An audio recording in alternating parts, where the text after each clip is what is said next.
an abandoned dam in the northern wilderness, and a warning carved into steel that said, "Don't open it." A veteran Navy SEAL came here for peace, but his dog stopped at the edge of something that didn't feel like nature. A storm was rising, rain falling over snow, and someone wanted it to look like an accident. Beneath concrete and cold water, a man was still alive, waiting for someone who would listen. One loyal K9 heard what no one else could and refused to walk away. This is a story about courage, faith, and the moment a quiet life turns back into a battlefield. Before we begin, tell me where you're watching from. And don't forget to like and subscribe to K9 Navy SEAL Stories. The dam lay across the narrow river, like an old need who had been forgotten by the people who once prayed to it. Concrete ribs rose from the water, stained rust red by decades of weather and neglect. Snow still clung to the shaded edges, thin and stubborn, while sunlight spilled across the surface in pale shards, as if someone had scattered silver salt over the forest. This was the upper north, Michigan's far edge, where winter lingered longer than it should, and silence carried weight. Rowan Maddox stopped his truck at the tree line and cut the engine. The sudden quiet pressed in, not empty, but listening. He stood for a moment before opening the door. Rowan, to the few who had ever earned the right, was 43 years old, tall at 6'1", broad-shouldered in a way that came not from vanity, but from years of function. His body was lean, hard, and economical, shaped by training that had stripped away anything unnecessary. The field jacket he wore, olive green and weathered, hung easily on him, its many pockets weighted by habit rather than gear. Beneath it, a red and deep blue plaid shirt softened the severity just enough to remind the world he was no longer in uniform. His face was angular, with a pronounced jawline shadowed by a short, uneven beard he never bothered to trim too carefully. His skin was tanned dark by years of sun and wind, etched faintly at the corners of his eyes. Those eyes, steel blue with a trace of gray, were calm in a way that unsettled people. Not relaxed, disciplined.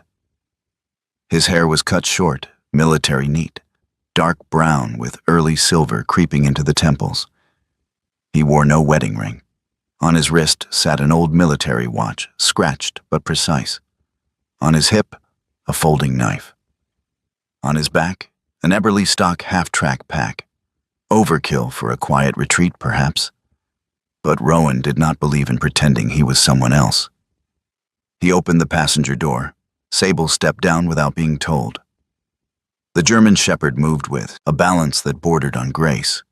Muscles compact, frame athletic, weight distributed for immediate motion.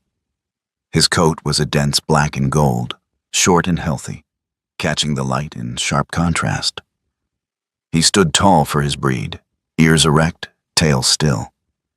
His eyes were dark, intelligent, and already scanning. Sable was 7 years old. In dog years, old enough to have seen things. In K9 years, old enough to have learned when not to bark.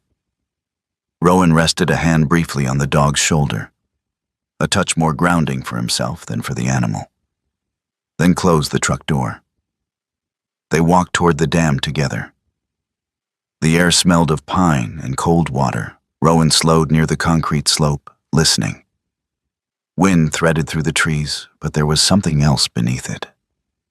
A low, irregular hush from the river pressing against stone. Sable stopped. Not abruptly. Not with alarm. He froze mid-step, weight shifting backward, muscles coiling under his coat. His ears angled forward, nose lifting into the breeze. Rowan felt it immediately. Not fear, but recognition. "What is it, boy?" he murmured. Sable did not look at him. The dog's nostrils flared once, twice. His posture changed, subtle but unmistakable, alert without aggression, a working stance. Rowan followed his gaze and inhaled slowly. There it was, faint, almost lost beneath the clean scent of snow and evergreen, chemical, sharp, wrong, and something else layered beneath it. Rubber, synthetic, the faint ghost of souls that didn't belong on forest ground. Rowan's jaw tightened. He told himself not to read into it. This place had been abandoned for decades. People trespassed, teenagers, hunters, thrill-seekers. Still, his heart had begun to beat faster, the rhythm familiar and unwelcome. The rhythm of a man whose body remembered danger long after his mind wanted peace. They stepped onto the dam. The concrete was cracked in places, veins spreading like old scars. Rusted railings lined the edge, bent outward where time and frost had pushed them. Below, dark waters slid through the spillway.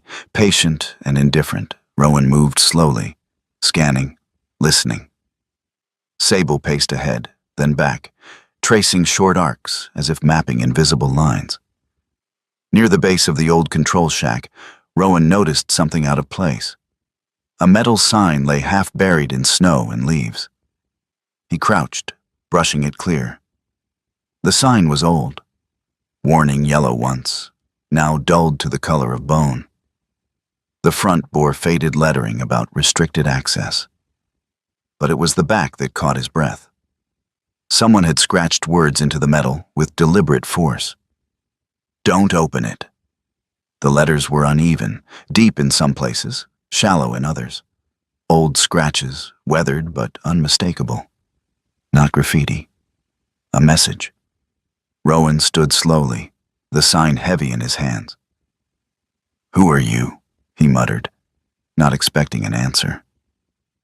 Sable approached and sniffed the metal, then pulled back, hackles lifting just enough to be visible. Rowan felt a cold line trace down his spine. He had come here to be alone, to build something quiet, a simple life. Fix the old control shack, fish the river, let the days pass without orders or consequences. But the past did not always respect plans. He turned toward the shack. It was a squat structure of concrete and steel, windows clouded, door hanging slightly askew. He stepped inside, the smell of rust and damp filling his lungs. He paused, listened. The river spoke through the walls, a low, steady pressure, the kind of sound that, once learned, never quite left you. Rowan moved through the room, examining the panels, the old gauges frozen at meaningless numbers. He knelt near the floor, touching a hairline crack in the concrete, following it with his fingers. "Still holding?" he murmured, more to himself than to Sable. The dog paced the perimeter, nose close to the ground, tail level. Rowan stepped back outside, facing into the wind, closing his eyes briefly. He had promised himself no trouble. But trouble had a way of finding men who knew how to survive it. It happened when Rowan least expected it. Sable stopped near the railing and sat down. Not lay, not stand. Sat, perfectly still. That was wrong. Sable did not sit unless commanded, or unless something triggered an old protocol buried deep in muscle memory. Rowan's hand went instinctively to the knife at his belt, though he didn't draw it. "What do you hear?" he whispered. Sable's ears angled toward the far end of the dam. Rowan strained his hearing. At first there was nothing. Then, a sound, faint and metallic. Ting. A pause. Ting. Not wind, not loose debris, measured, intentional. Rowan's pulse spiked. The sound stopped. Sable exhaled slowly through his nose, then stood, moving back to Rowan's side without breaking eye contact with the empty stretch of concrete. Whatever had made the sound was gone, or hiding. Rowan forced his breathing to slow. Old instincts clawed their way up, whispering that peace was an illusion and vigilance was the price of survival. He ignored them. For now. The sun dipped low as the day stretched on. Rowan marked cracks, tested hinges, noted repairs he would need to make. He pretended, successfully for several hours, that this was nothing more than a man and his dog settling into a quiet place. By the time darkness began to gather among the trees, he had almost convinced himself. Almost. Night came fast. Rowan lit a lantern inside the shack, its glow pushing back the shadows. He fed Sable, ate a simple meal, and sat listening to the river. Then it came again. Ting, ting. Closer this time. Rowan stood. He stepped outside, lantern held low. The dam was empty. Snow gleamed faintly under moonlight. Trees stood unmoving. No footsteps. No voices. Only silence. Sable moved past him, body low, eyes fixed on a single point near the railing. A low growl rumbled in his chest. Quiet, restrained, dangerous. Rowan followed his gaze. Nothing was there. And yet, everything in him knew. Someone had been. And whoever it was, they had not wanted to be seen. The wind stirred at last, brushing against Rowan's face like a warning whispered too late. He turned back toward the shack, locking the door behind them. The dam did not sleep. And neither, Rowan realized, would he. Morning came quietly, as if the forest were giving Rowan Maddox time to breathe. The drive into town followed a narrow road that cut through stands of pine and birch, their branches still dusted with leftover snow. Rowan kept both hands steady on the wheel, eyes forward, jaw set. Sable sat in the passenger seat, posture alert but calm, his gaze tracking the passing tree line like a sentry scanning a perimeter. The town itself was small. One main street, a gas station, a hardware store, and a coffee shop built of dark timber and stone. The kind of place where strangers were noticed immediately, but not always confronted. Rowan parked and stepped out into the cold air. The bell above the cafe door rang as he entered, light and unassuming. Inside, warmth and the smell of cinnamon and baked dough wrapped around him. A few locals sat at mismatched wooden tables, speaking in low voices. No one stared for long, but more than one pair of eyes lingered just enough to register him. Sable followed at heel, nails clicking softly against the floor. They took a table near the window. Rowan removed his gloves, folded them neatly, and rested his forearms on the table. He did not order right away. Instead, he watched the street outside, the way a man watches water when he is trying to see what lies beneath the surface. The door opened again. She moved with purpose. June Callahan was in her late 30s, tall and lean, her posture straight without being rigid. She wore a dark green jacket marked with the insignia of the state's conservation service, the fabric worn but clean. Her hair, light brown with a hint of copper, was pulled back into a low, practical braid that brushed the collar of her jacket. Her face was narrow, her features sharp but not unkind, her skin pale from long winters spent outdoors. Her eyes were gray and observant. They found Rowan immediately. June crossed the room and stopped at his table. "You're Rowan Maddox," she said, not asking. Rowan stood halfway out of courtesy, halfway out of habit. "Yes, ma'am." She waved off the formality. "June Callahan, conservation officer." She glanced at Sable, then crouched slightly, not reaching, just acknowledging. "And you must be the partner." Sable met her gaze, ears forward, body still. After a brief pause, he looked back to Rowan. June nodded once, as if that told her everything she needed to know. They sat. A server arrived, took June's order, and left. Silence settled briefly between them. Not awkward, just measured. Rowan spoke first. "I found signs at the dam. New ones." June's expression didn't change, but something behind her eyes sharpened. "Show me." Rowan slid a photo across the table, taken with his phone. The scratched metal, the words on the back of the sign. June studied it longer than necessary. "This isn't the first time I've heard something about that place," she said finally. But it's the first time someone brought proof. What kind of something? Rowan asked. Footprints where there shouldn't be any. Vehicles seen and then gone. Complaints that go nowhere. Rowan exhaled slowly. I figured. June folded her hands. I called the sheriff this morning. She's on her way.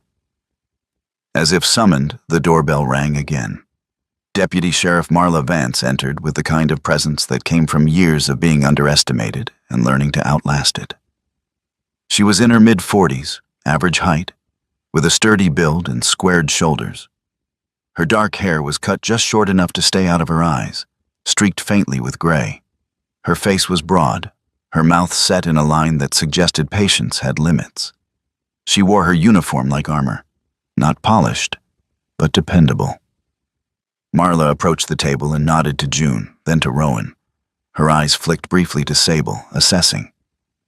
Maddox, she said. You're the one who called? Yes, ma'am. Marla pulled out a notepad. Tell me what you saw. Rowan kept it factual. No embellishment, locations, smells, timing, the sign. Marla listened without interruption. When he finished, she tapped her pen once against the pad. I don't doubt you saw something, she said. But right now, this is trespassing at best. Vandalism, if we stretch it. Rowan felt the familiar tightening in his chest. Not anger, exactly. Recognition. I understand procedure, he said. But that place isn't empty. Marla met his gaze evenly. I need more than a feeling to take action on state-managed infrastructure. June leaned forward slightly. He's not wrong, Marla. Marla sighed. I'm not saying he is. I'm saying my hands are tied. The words landed heavier than they should have. Rowan nodded. I get it. But he didn't. Not fully. And June saw that. She waited until Marla stepped away to speak with the server, then lowered her voice. There's a missing person, she said. Rowan looked up. Name's Graham Ives, June continued. Late 40s, maintenance technician. Worked contracts on water systems and older infrastructure. How long? Rowan asked. 2 months, June said. No body, no struggle, just gone. Family? Divorced? No kids? Not many people pushing for answers. Rowan absorbed that quietly. June added, The file's thin, too thin. Rowan nodded once. And you think it connects? I think, June said carefully, that places don't become quiet by accident. Sable shifted under the table. Rowan noticed immediately. The dog lifted his head, nose twitching. His gaze moved toward the window, then beyond it, past the street, past the buildings, toward the dark line of trees. Rowan followed his line of sight. Nothing moved. Still, Sable did not relax. Sable stood, not abruptly, but with purpose. June paused mid-sentence. The cafe noise faded in Rowan's ears as he watched the dog walk slowly toward the door, stopping just short of it. Sable's ears angled forward, his body leaning slightly, as if listening to something only he could hear. June rose from her chair, unease flickering across her face. What's he doing? Rowan didn't answer right away. He crouched beside Sable, resting a hand lightly against his chest. The dog's heartbeat was steady, not alarmed, focused. Rowan followed Sable's gaze again. Outside, a pickup truck idled briefly at the curb. Its lights were off. After a moment, it rolled forward, slow and deliberate, then turned down the road, leading back toward the forest. Rowan stood. By the time he reached the door, the truck was gone. Only faint tire impressions remained in the slush. Sable lowered his nose to the ground, inhaled, then looked back at Rowan. The message was clear. Someone had been close, and someone had been watching. Back at the table, June rubbed her hands together slowly, as if warding off a chill that hadn't been there before. I don't like that, she said. Neither do I, Rowan replied. Marla returned, glancing between them. What did I miss? June hesitated. Then, a reminder, she said, that we should keep our eyes open. Marla nodded, though her expression suggested skepticism mixed with something else. Concern, perhaps. Rowan paid the bill. Outside, the air felt sharper. He knelt and met Sable's eyes. You good? Sable's tail moved once, controlled. Rowan straightened, looking toward the road that led back to the dam. The feeling in his chest hadn't eased. It had settled. And Rowan knew. Whatever had drawn him here wasn't finished making itself known. The dam looked different in the morning. Not safer, not calmer, just awake. Rowan Maddox parked near the tree line and stepped out, the cold biting at his knuckles as he shrugged into his olive field jacket. Sable followed, silent and alert, his black and gold coat catching the light like burnished metal. The river moved below them with a steady insistence, the kind that never hurried yet, never stopped. Rowan checked his watch. Caleb Rourke was late. That alone didn't worry him. Men who had spent their lives around water learned patience early, or drowned. Rowan scanned the concrete ribs, the rusted railings, the spillway's dark mouth. He felt the tug again, the quiet click in his chest that meant he was already calculating angles and exits. Sable paused near the base of the control shack, sniffed once, then twice. He moved off in a slow arc, nose low, tail level. Rowan let him work. A truck crunched over gravel behind them. Caleb Rourke stepped out with the careful stiffness of a man whose body remembered decades of labor even when his mind wanted to forget it. He was in his late 60s, tall but slightly stooped, shoulders sloped by time. A gray beard framed a face carved by wind and long days outdoors. His eyes were pale and steady, the color of water under ice. He wore a heavy canvas coat, faded blue jeans, and work boots that had seen better years. His hands, thick-fingered, scarred, were the hands of someone who trusted tools more than talk. You must be Maddox, Caleb said, voice low, gravelly. Didn't think anyone'd still care about this old thing. Rowan nodded. Thanks for coming. Caleb glanced at Sable, then at the dam. You don't call a retired dam engineer out here unless you've smelled something wrong. Sable stopped at a section of concrete near the spillway wall and sat, just long enough to mark the spot. Then stood and stepped aside. Caleb followed Rowan over, crouching with a grunt. He ran a hand along the edge of a steel access panel. His fingers paused. These bolts, he said, they've been turned. Recently. Rowan crouched beside him. That what you see? That's what I feel, Caleb replied. He tapped one bolt with a knuckle. Paint scuffed. Threads aren't seized. Someone's been in here with the right wrench. He stood, gaze traveling the dam with a different kind of intimacy than Rowan's. One born of blueprints and load calculations, of knowing how water behaved when you tried to cage it. This isn't vandalism, Caleb said. This is familiarity. They moved along the dam's edge. Caleb spoke as he walked, voice steady, careful. See? Most folks think dams are just walls. They're not. They're systems, redundancies. Old ones like this, especially old ones, have ways in and out most people don't know exist. He stopped at a narrow seam where concrete met stone.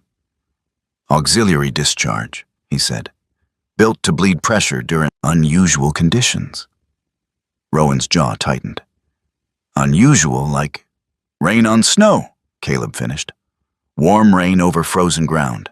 Snowmelt can't drain, water stacks up fast. If this discharge is opened or sabotaged at the wrong time. He shook his head. You don't need explosives. Nature does the rest. Rowan felt the weight of that settle in his chest. Sable circled once more, then paused near the seam. His nose hovered close to the ground. He inhaled slowly, deliberately. He sneezed once and stepped back, ears angling forward. "Oil," Rowan said quietly. "And something sharp." Caleb nodded. "Hydraulic fluid, maybe solvents. That doesn't belong here." They moved to the control shack. Rowan opened the door and the smell of damp metal and age met them. He spread out a notebook on an old console, sketching as Caleb spoke.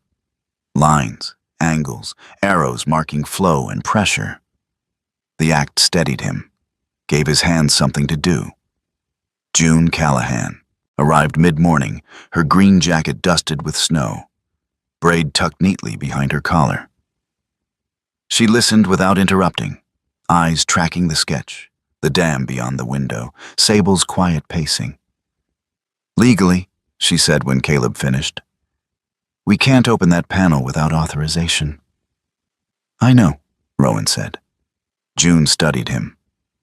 "And I know you know." Caleb cleared his throat. "For what it's worth, he's right to wait. Whoever did this wants someone else to make the wrong move." Rowan capped his pen. "So we watch. And we document," June added. Sable stopped abruptly, head lifting. He didn't bark, he didn't growl. He moved to the window and stared at the far end of the dam, body angled, ears fixed. Rowan followed his gaze. Nothing obvious moved. "Wind?" June asked. Sable didn't shift. Rowan felt it again, the old narrowing of focus. He exhaled slowly. "We keep it quiet," he said. "No lights at night. No noise we don't need." Caleb nodded. "I'll leave you copies of the old schematics, what I remember anyway. Memory's not perfect, but water doesn't forget." They worked through the afternoon. Caleb pointed out stress lines that looked harmless but weren't. Explained how ice expansion could mask tampering, how a single adjustment could change everything without leaving dramatic signs. By the time Caleb packed up, the sun had dipped low. He paused at his truck, looking back at the dam. "Someone who knows this place is using it," he said. "That means they're patient. Careful." Rowan met his eyes. "So am I." Caleb's mouth twitched. "Good." He drove off. The dam fell quiet again. It happened at dusk. Sable, who had been pacing the perimeter in measured loops, stopped short. His head tilted, not toward the forest, but toward the concrete beneath his paws. He pressed his nose to the ground and held it there longer than usual. Rowan knelt beside him. "What do you have?" Sable lifted his head, met Rowan's eyes, then turned slowly toward the spillway seam Caleb had shown them. He took 2 steps back, as if giving the place space. June felt it too. "That's not normal," she said. Rowan laid his palm against the concrete. At first there was nothing. Then, faint, almost imagined, a vibration. A subtle thrum, like a held breath traveling through stone. Rowan pulled his hand away. "Someone tested it," he said. "Recently?" They stood there in silence, the dam answering with nothing more than water and gravity. But the sense remained. A system touched, awakened, and left waiting. Night settled in layers. Rowan set up temporary sensors, motion and vibration, where he could without crossing legal lines. He checked camera angles, adjusted distances. Sable lay nearby, eyes half-lidded, listening with a patience humans rarely mastered. June lingered at the edge of the dam, arms crossed. "You didn't have to stay," she said. Rowan didn't look up. "I know. You could walk away." "I could," he agreed. He tightened a clamp. "I won't." June studied him for a long moment, then nodded once. "I'll be back in the morning." When she left, Rowan finished his checks and returned to the shack. He locked the door, dimmed the lantern, and sat with his back to the wall. Sable rose and settled beside him, close enough that Rowan could feel the dog's warmth through his jacket. Outside, the river kept its counsel. Inside, Rowan listened to the sensors hum softly and thought about what Caleb had said, that water didn't forget. He wondered what the dam remembered, and who was counting on it to stay silent. The road to Eli Bouchard's cabin narrowed until it became a suggestion more than a promise. 2 ruts in old snow, pine needles pressed into ice, a ribbon of quiet cutting through the woods. Rowan drove slow, one hand loose on the wheel, the other resting where habit put it. Sable rode upright in the passenger seat, posture alert, ears swiveling with each change in sound as the forest closed around them. The cabin appeared without ceremony, a squat, weathered structure of gray logs and patched tin, crouched against a stand of spruce as if it had learned long ago not to challenge the wind. A single antenna rose from the roof, thin and crooked like a finger raised to hush the sky. Eli Bouchard stepped out onto the porch before Rowan could cut the engine. He was a small man with a stubborn presence. Late 70s, narrow shoulders wrapped in a faded flannel shirt, suspenders stretched over a soft belly earned by years of coffee and canned stew. His hair was white and wispy, thinning at the crown, and his beard was trimmed short, neat, as if he still expected company. His eyes were bright, sharp as broken ice, and they studied Rowan with a humor that came preloaded. "You must be the quiet one," Eli called out. "Only loud folks come unannounced. You parked like you were apologizing." Rowan stepped out, boots crunching. "You Eli?" Eli grinned. "Depends who's asking." Rowan gestured to the dog. "He is." Sable hopped down, circled once, then sat, gaze steady on the old man. Eli laughed softly. "Well, I'll be damned," he said. "He's polite. Come on in." Inside, the cabin was warmer than expected, crowded with radios, some old, some newer. Wires coiled like sleeping snakes, notebooks stacked beside coffee cups stained brown. A wood stove crackled quietly in the corner.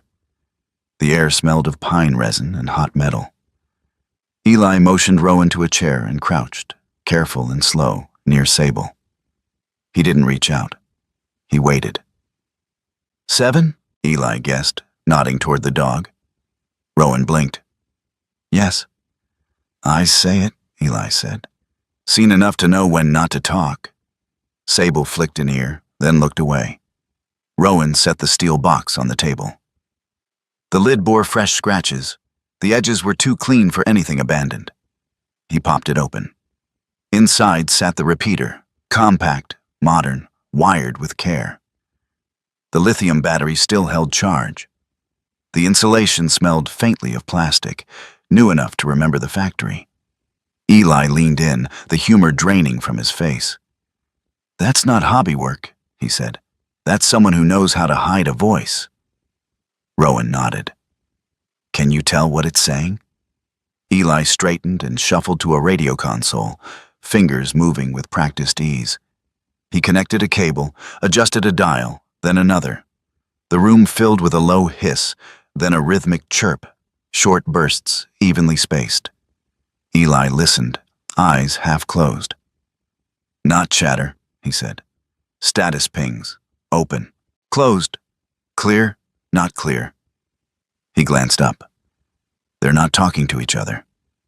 They're checking the door. "What door?" Rowan asked. Eli smiled thinly. "Any door that shouldn't squeak." He tapped a notebook, flipping pages covered in tidy handwriting.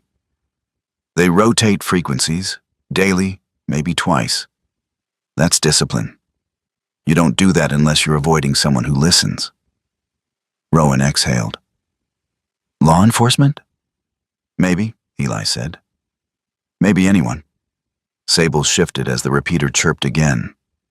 His ears angled, then flattened briefly, as if recognizing a shape in the sound rather than the sound itself. Eli noticed. "Your dog's heard something like this before." Rowan didn't answer. He didn't have to. Eli leaned back, studying Rowan now. "You came here to be quiet," he said. "Didn't you?" Rowan's mouth twitched.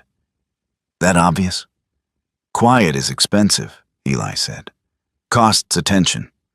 Folks who can't afford it try to steal. Get..." Rowan closed the box. "The log," he said. "There's a label." Eli nodded and scrolled through a digital readout. Odin. That's not a person, that's a route, or a rule. "A protocol," Rowan said. Eli pointed. "Exactly. Protocols don't get lonely. People do." They worked through the afternoon. Eli pulled fragments from the noise, timing patterns, handoffs, nothing that named a face, but enough to outline a system. When Rowan packed the box back into his bag, the sun had dipped low enough to paint the cabin walls amber. "You didn't ask me to keep this," Eli said. Rowan paused. "I was going to." Eli waved him off. "Don't. Secrets rot when they sit." On the drive back, Sable rested his chin on the door, eyes following the darkening trees. Rowan felt the old tension coil tighter. Not panic, not fear, but readiness. They reached the dam at dusk. Rowan unloaded the bag and headed for the control shack. He powered up the camera system, checked the feeds, adjusted the angles to catch the spillway seam without crossing lines he couldn't afford to cross. Sable paced once, then settled near the doorway, body aligned with the far end of the dam. Rowan watched him. "Anything?" Sable didn't move. Rowan set the repeater box on the table, hands steady. He felt the weight of it, not heavy in pounds, but in implication. The repeater chirped, not through the radio, from the box itself. Rowan froze. Sable rose in one smooth motion, ears forward, eyes locked on the steel case. His hackles did not lift. He did not growl. He listened. The chirp came again, short, precise, then stopped. Rowan stared at the dark window. The repeater hadn't transmitted outward. It had checked in. "Someone pinged it," Rowan whispered. Sable turned, took 3 measured steps toward the spillway, then stopped and looked back at Rowan. Not urging, not warning, inviting attention. Rowan closed the box and powered down the system, heart, steady but quick. He waited a full minute before moving again. Outside, the forest held its breath. Night settled hard and cold. Rowan dimmed the lights, leaving only the faint glow of the monitors. He ran a hand over his face, feeling the grit of the day. He hadn't planned for this. He'd planned for fish and quiet mornings, for learning how to sleep without listening for orders. Sable lay at his feet, eyes open. Rowan checked the camera feed again. At first, nothing. Then, a flicker at the edge of frame 3. He zoomed. A gloved hand brushed the railing, fingers precise, unhurried. The glove was dark, the material matte. The hand withdrew. Sable's throat rumbled, low and contained. Rowan leaned closer to the screen. "They're careful," he murmured. "They know the angles." Outside, from somewhere deep in the trees, a single whistle cut the air. Short, clipped, deliberate. Not wind. A signal. Rowan didn't move. He powered down the monitor, plunging the shack into near darkness. He rested a hand on Sable's shoulder, feeling the dog's muscles coil, ready. "They know we're here," Rowan said softly. Sable's eyes reflected the faintest light, steady and unafraid. Rowan understood then what Eli had meant. Quiet wasn't just expensive, it was contested. The meeting took place in the town's multi-purpose hall, a low brick building that smelled faintly of floor wax and old paper. Folding chairs were arranged in uneven rows, a projector humming softly at the front like an insect that refused to sleep. Outside, clouds pressed low and heavy, the kind that promised rain but hadn't yet decided when. Rowan Maddox stood near the back, hands loosely clasped behind him. posture relaxed enough to appear unguarded. Sable sat at his left heel, spine straight, tail still, eyes moving in slow, deliberate sweeps. The dog's black and gold coat looked almost too sharp under the fluorescent lights, like something that belonged outdoors and knew it. June Callahan stood closer to the front, arms crossed, her braid tucked into her jacket collar. She watched the room with the patient alertness of someone used to weighing people by how they stood when they thought no one was looking. Then the man at the podium cleared his throat. Brett Halden smiled as if he'd been born mid-speech.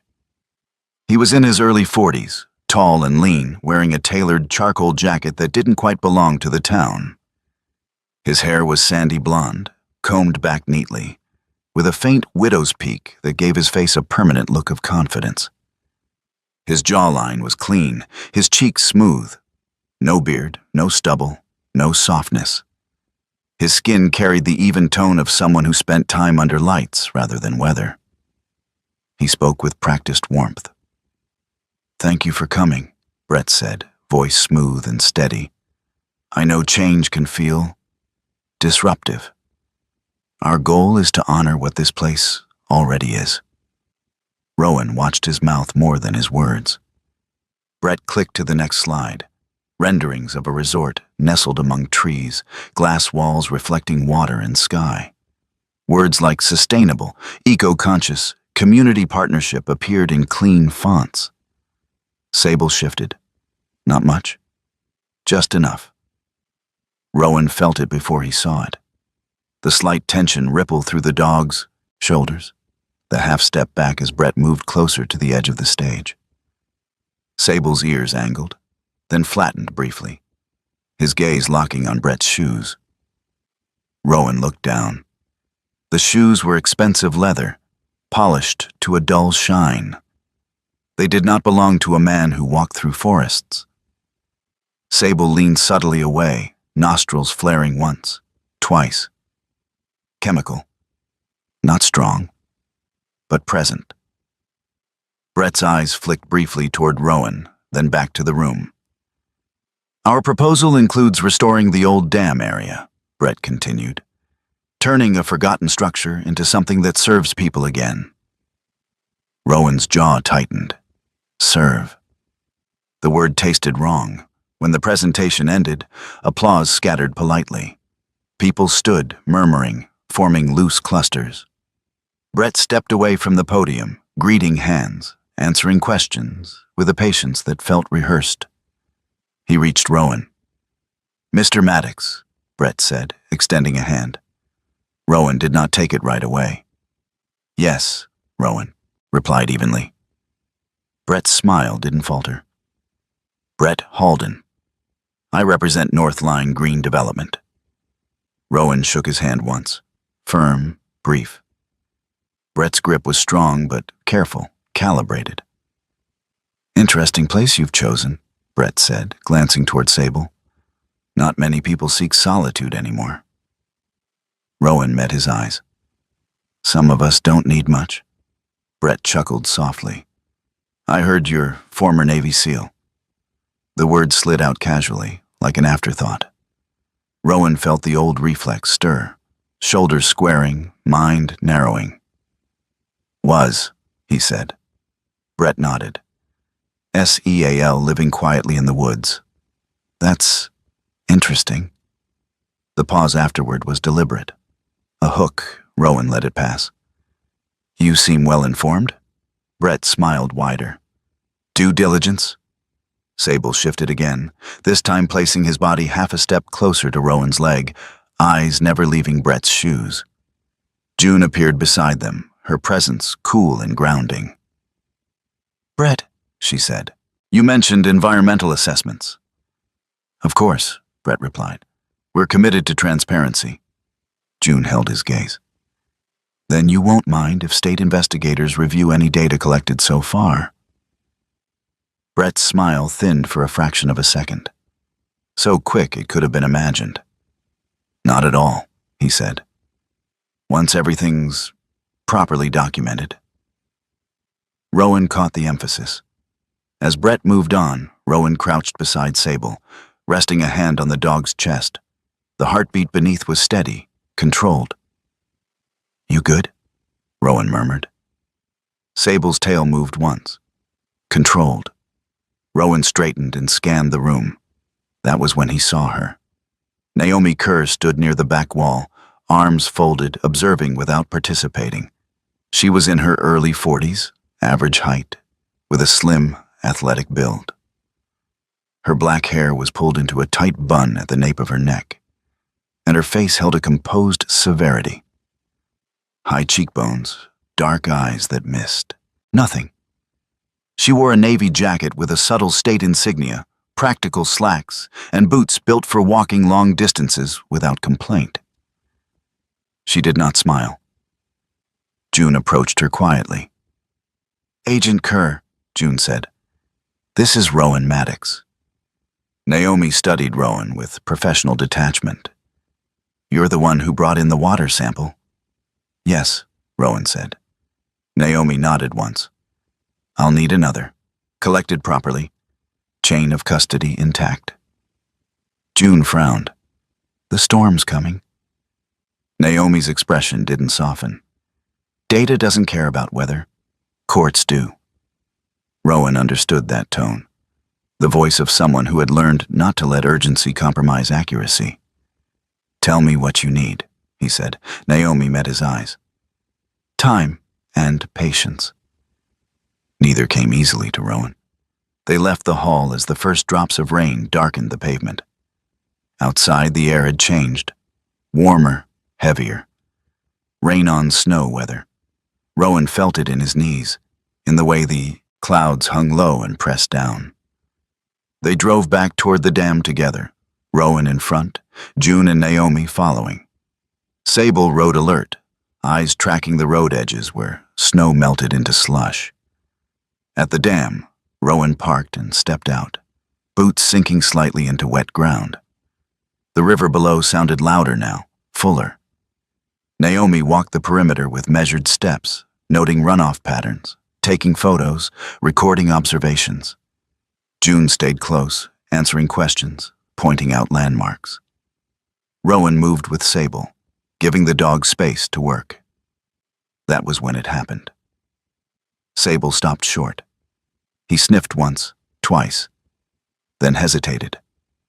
Rowan felt his chest tighten. The dog turned in a slow circle, nose lifted, ears swiveling as the wind shifted abruptly. Rain intensified, washing scent from the air. The ground was changing underfoot, slush giving way to slick mud. For a moment, just a moment, Sable did not know where to go. Rowan knelt beside him, hand firm but calm on the dog's shoulder. "Easy," he whispered. "Take it again." Sable closed his eyes briefly, then lowered his head, breathing deep. He shifted position, angled his body into the wind, and began again. Slow, deliberate. Rowan watched, heart thudding. If Sable was wrong, if his instincts failed, Rowan would have to accept something he'd spent years avoiding. That even the best compass could falter. Sable's body tensed. Then he moved. Not fast, certain. He followed a faint line across the damp concrete, stopping near the spillway seam. He lowered his nose, then looked back at Rowan. There. Rowan approached and crouched. A dark smear stained the concrete, thin, oily, fresh. "Hydraulic fluid," Naomi said, kneeling beside them. "Recent." June scanned the area. "Footprints?" Rowan pointed to the slush beyond. "There. Boot prints, careful, deliberate. Someone had known where to step." Sable sat beside the smear, eyes steady. Rowan exhaled slowly. The dog hadn't failed. He'd adapted. Naomi straightened. "I'll take the sample now," she said. "If we wait, we lose it." Rain pattered harder against the dam, tapping like fingers on metal. Rowan looked toward the trees, then back to Sable. "Good work," he murmured. Sable's tail moved once, controlled. As Naomi sealed the sample and June made a call, Rowan noticed something else. A scrap of paper caught in a crack near the railing, soaked but intact. He reached down and pulled it free. One word printed in block letters: Odin. Rowan folded the paper and slipped it into his pocket. The rain fell harder, and the dam listened. The rain began as a whisper. At first it sounded harmless. Soft taps against old concrete, water slipping over snow that had not yet accepted it was time to leave. The forest darkened under the low clouds, and the air warmed just enough to feel wrong against Rowan Maddox's skin. Rain on snow. Rowan stood on the dam with his collar turned up, watching the river change its voice. What had been a steady murmur the day before now carried urgency, a deeper tone that spoke of gathering weight and impatience. Sable paced at his side, movements tight and purposeful. The German shepherd's coat was already damp, darkening along the spine. He paused often, nose lifted, tasting the air as if reading a language written in water. June Callahan's truck pulled in behind them, tires cutting clean tracks through the slush. She stepped out quickly, rain beating on her jacket, braid plastered against her back. "This is accelerating," she said without preamble. "Caleb called it. Runoffs, climbing faster than forecast." Rowan nodded. "Feels like it." Sable stopped abruptly near the spillway wall. Rowan followed, boots slipping slightly as the concrete grew slick. The seam Caleb had shown them was darker now, water tracing its outline like ink following a crack in paper. June crouched beside it, gloved hand hovering but not touching. "That wasn't leaking yesterday." "No," Rowan said. "It wasn't." The river surged below them, carrying flecks of ice and debris. The dam responded with a low, strained sound, stone and metal negotiating with gravity. Rowan's radio crackled. Caleb's voice came through, roughened by static and concern. "Pressure's climbing on the auxiliary," Caleb said. "If that line's been altered, if it's opened or misaligned, it'll dump flow where it shouldn't." June closed her eyes briefly. Which means if this goes wrong," Caleb finished, "they'll call it weather." And Rowan looked at the access panel near the base of the control shack. Water streamed down its face now, blurring the edges. "This is the play," Rowan said. "Create a natural failure. Clean everything in one sweep."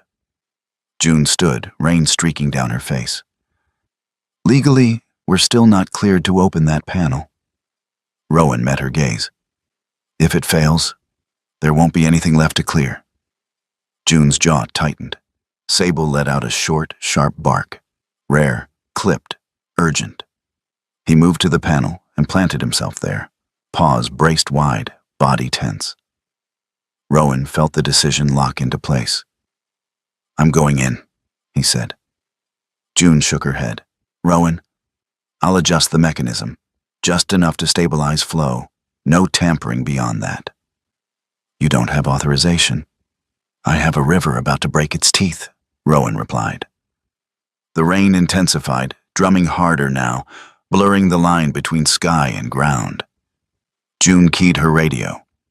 "Marla," she said, "we've got imminent risk at the dam. I need emergency support."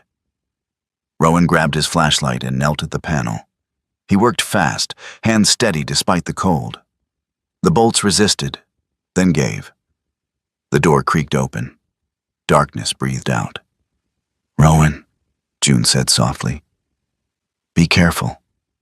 Rowan glanced at Sable. The dog stood inches away, eyes fixed on him, ears forward. There was no fear there. Only trust. "I'll be back," Rowan said. Then he stepped inside. The ladder was slick with moisture. Rowan descended carefully, boots finding rungs by memory more than sight. The air grew colder as he went down, heavy with the smell of wet stone and metal. The tunnel was narrow, barely wide enough for his shoulders. Water ran along the floor, shallow but fast, tugging at his boots. He moved by touch, flashlight cutting a thin path through the dark. The control assembly loomed ahead. Valves, wheels, gauges long past their prime. Rowan crouched, studying the alignment. Caleb's voice echoed in his mind, tracing lines and angles. He reached for the valve. The moment his hand closed around it, the tunnel shuddered. A sharp crack echoed behind him. Rowan turned just as the access door slammed shut. The sound was final. The light dimmed as water surged against the door from the outside. Ice jammed somewhere above, pressure building with a groan that vibrated through the walls. Rowan moved back toward the ladder, heart hammering. The door did not budge. "Knew it," he muttered. The water rose another inch. Cold seeped through his boots, biting hard. Rowan forced himself to breathe slowly, evenly. Panic would waste air and time, but the dark had teeth. As the water crept higher, memory clawed its way up, uninvited, relentless. Another confined space, another mission that had gone sideways, another decision made on incomplete information. He remembered the look on a man's face when trust broke. One time I believed the wrong report, Rowan thought. One time was enough. His chest tightened. The water reached his knees. He shook his head sharply, banishing the images. "Not today," he whispered. From beyond the door came a sound that cut through the roar of water. A bark, short, controlled. Then another, sable. Rowan pressed his forehead briefly against the cold metal and let the rhythm reach him. Not noise, pattern, not panic, signal. He turned back to the valve. The mechanism was misaligned, subtle, deliberate. Someone had adjusted it just enough to destabilize flow without triggering alarms. Rowan braced himself and pulled. The valve resisted, then shifted with a metallic scream. Water surged, then steadied slightly, rerouting pressure back into the main channel. The tunnel groaned, but held. Above him, muffled by metal and water, Sable barked again. 3 short bursts, evenly spaced. Rowan matched his breathing to the sound. In, out. The water stopped rising. Outside, June moved with fierce clarity. She had one hand on her radio, voice sharp and steady as she coordinated help. "Marla, I need barricades downstream. Now. Caleb, keep eyes on pressure. Rowan's inside." She crouched at the door, fingers numb with cold, listening for any change. "Hold on," she murmured, not sure who she was speaking to. Inside the tunnel, Rowan finished the adjustment and leaned back against the wall, chest heaving. The water lapped just below his thighs now, no higher. He keyed his radio. Flows stabilized, temporarily. June's voice came back, tight with relief. "Copy that. Don't move unless you have to." Minutes stretched. Then the pressure eased. The roar softened. Outside here, ice shifted, breaking free under the warmth and flow. The river found a new balance, rough but no longer violent. Sable's barking stopped. Silence pressed in, thick and strange. Rowan waited. Finally, the door shuddered and opened a few inches. Cold air rushed in. Rowan climbed the ladder, hands shaking now that the danger had passed. June grabbed his arm and hauled him out. They stood there in the rain, breath mingling with steam, the dam humming beneath their feet. "You're insane," June said, voice breaking. Rowan gave a tired half-smile. "I've been called worse." Sable pressed against Rowan's leg, solid and warm. As the rain began to ease and the water slowly receded, Sable suddenly stiffened.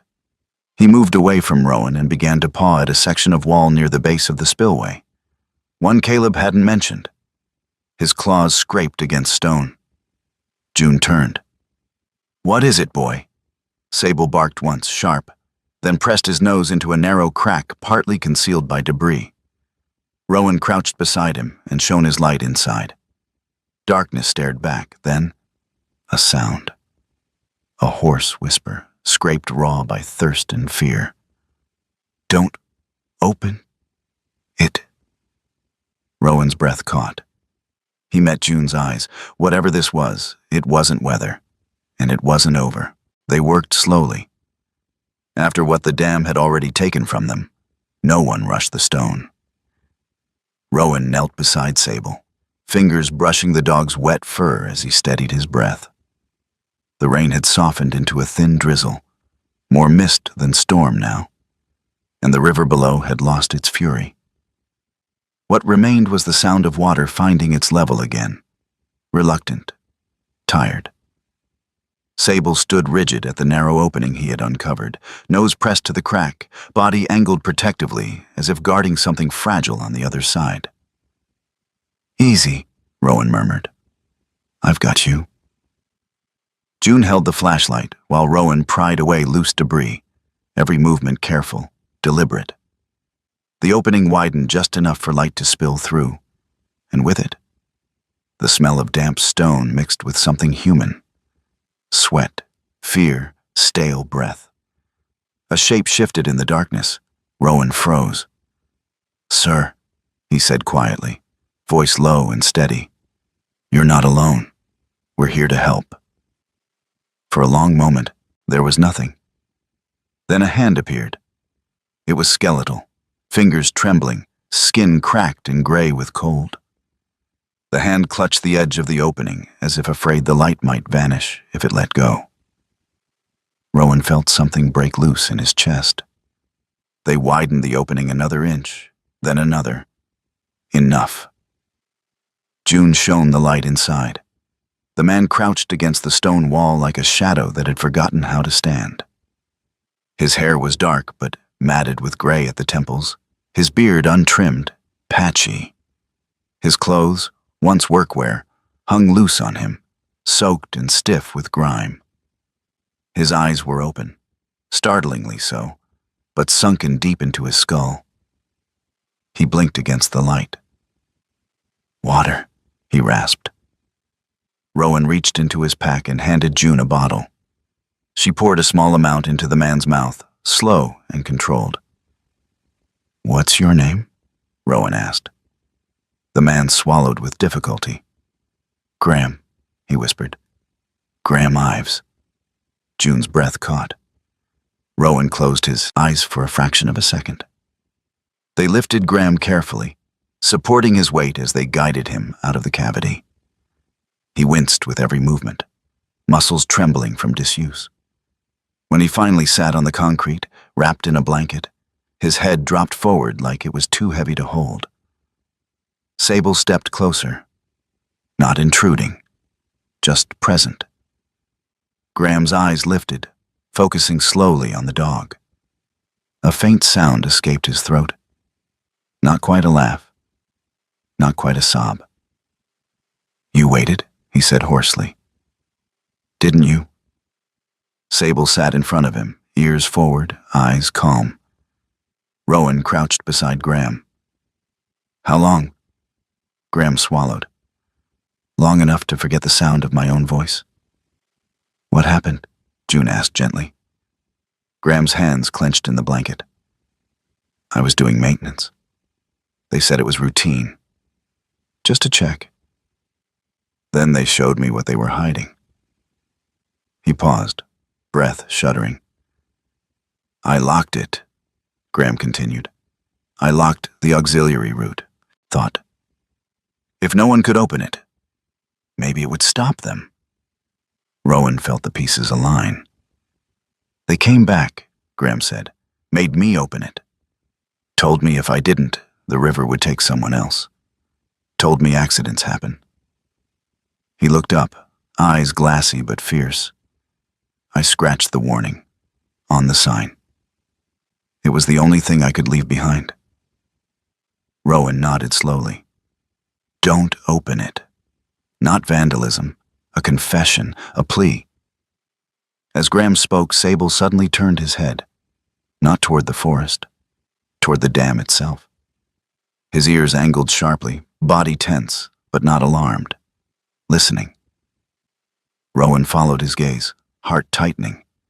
For a moment, Rowan thought he heard it too, a faint, distant hum, barely more than a vibration through stone. Then it was gone. June frowned. What is it? Rowan shook his head. Nothing. Maybe. Sable remained still for several seconds longer than necessary, then relaxed. Whatever had passed, it had chosen not to stay. They moved quickly after that.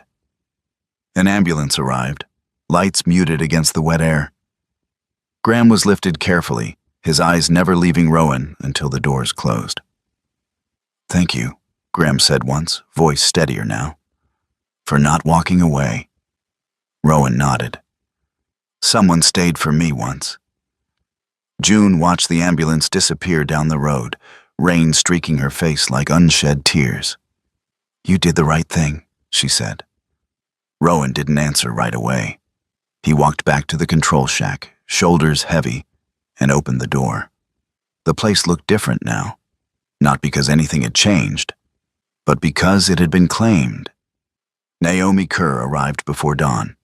She moved through the site with quiet efficiency, dark eyes sharp, clipboard steady in her hands. She examined the repeater logs, the camera footage, the samples collected during the storm. Caleb arrived later, pale but resolute, and confirmed the mechanical tampering without hesitation. This was deliberate, Caleb said, and sophisticated. Naomi nodded. Deliberate is all we need. By midday, the dam was sealed. Official notices posted, equipment logged, chains of custody intact. Deputy Marla Vance stood beside Rowan, hands on her belt, eyes hard. I should have listened sooner, she said. I won't make that mistake again. Rowan inclined his head. Most people don't until it costs something. The days that followed were quieter, not empty, purposeful. Rowan stayed. He didn't rebuild the dam. He didn't transform it into anything grand. Instead, he repaired the control shack just enough, reinforced the roof, sealed the drafts, stocked it with blankets, water, and medical kits. He hung a simple sign by the door, hand-painted, the letters uneven but clear. If you're lost in the storm, knock. Sable lay beneath it like a sentinel carved of fur and muscle, ears alert, eyes soft. June visited often. Sometimes they spoke, sometimes they didn't. One evening, as the sun dipped low and painted the river gold, June rested her hand on the cold railing and looked at Rowan. You stayed, she said. Rowan nodded once. For a man like him, that was everything. Later that night, Rowan sat with Sable inside the shack, lantern casting warm light on concrete walls that no longer felt hostile. The radio crackled. Eli's voice came through, thin but clear. Rowan, he said, just thought you should know. Odin changed frequencies again. Rowan closed his eyes briefly. Naomi's voice followed, calm but edged with resolve. This isn't a single operation. It never was. Sable lifted his head, ears pricking. Rowan rested a hand on the dog's shoulder. I know, he said quietly. Outside, the river flowed on, no longer angry, but never asleep. And for the first time in a long while, Rowan didn't run from what came next. Sometimes miracles don't arrive as thunder or fire from the sky. Sometimes they come quietly, through a loyal animal, a stranger who refuses to walk away, or a warning scratched into cold metal by someone who still believed the truth mattered. In moments like these, we are reminded that God often works through ordinary courage, through hands that choose to help, through hearts that choose to stay when it would be easier to leave. In our daily lives, we all face storms, some loud, some silent. And just like Rowan, we may not be called to be heroes, but we are called to be faithful, to listen when something feels wrong, to protect what is good, to stand up when others cannot. If this story touched you, let it be a reminder that you are never truly alone. God sees the quiet choices. He hears the prayers that are never spoken out loud. If you believe stories like this still matter, please share this video with someone who might need hope today. Leave a comment and tell us what part of the story stayed with you. And subscribe to this channel so we can continue sharing stories of faith, courage, and the unbreakable bond between humans and their K9 partners. May God bless you and your loved ones. May He watch over you in every storm. And may peace find you, even in the places you thought were forgotten. Thank you for being here.